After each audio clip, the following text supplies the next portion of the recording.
Okay, here we are in our SIS gradebook, and we're going to talk about posting second quarter grades. That way, we're also talking about how first semester grades are posted as well. So you see, I'm in my gradebook, making sure that I am in second quarter.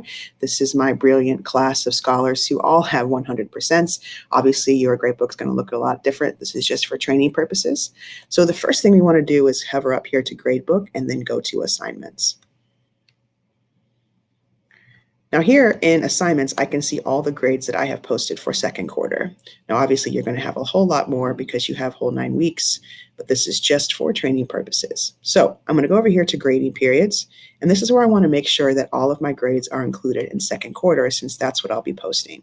And you notice right here, I have this grade, this unit test that's included in second quarter final exam. That's a mistake, right? I don't want that included in second quarter final exam. That is not part of my weighting. That would only be part of your term weighting if you are teaching a semester class. So I'm going to make sure and I go ahead and uncheck that. That way everything looks good right here. All of my second quarter assignments are in second quarter grading period. Now, if I was doing a rolling grade book, I would also have third quarter and fourth quarter checked. All right, but this is not a rolling grade book, traditional 4 quarters. So I'm going to uncheck those. All right, second quarter posting, only second quarter grades. So that looks all good, and I'm going to save this. Right, it's important to just go ahead and do that extra step of checking for assignments because you're going to get all kinds of funky stuff happening if you are including assignments in these different grading periods that are not being used in your overall term weighting. All right, so once I've done that, I'm going to go up here to report card, and I'm going to click on students. Here is where I'm going to post both second quarter and semester grades, okay? So you can see when I go right here to edit final grade and comments, I don't have an area to put in comments, but you will have another little column over here that says the different comments that you can put in for each student. Every student that has a D or F should have at least one comment. I think it's good to put a comment for everybody as well. But here's also where I can see the calculated grade as well as the current letter grade. This is where I can change Tristan's grade here to a incomplete, an audit, or a no mark if I want to, right? But I'm going to go ahead and keep these all A's, this class of brilliant scholars, okay? So this all looks good. Go back to report card. And now we can see the overall grades here for second quarter and also first semester. So I posted a little earlier today just to practice, but now I'm going to post again. We can see that I'm going to be posting second quarter and first semester.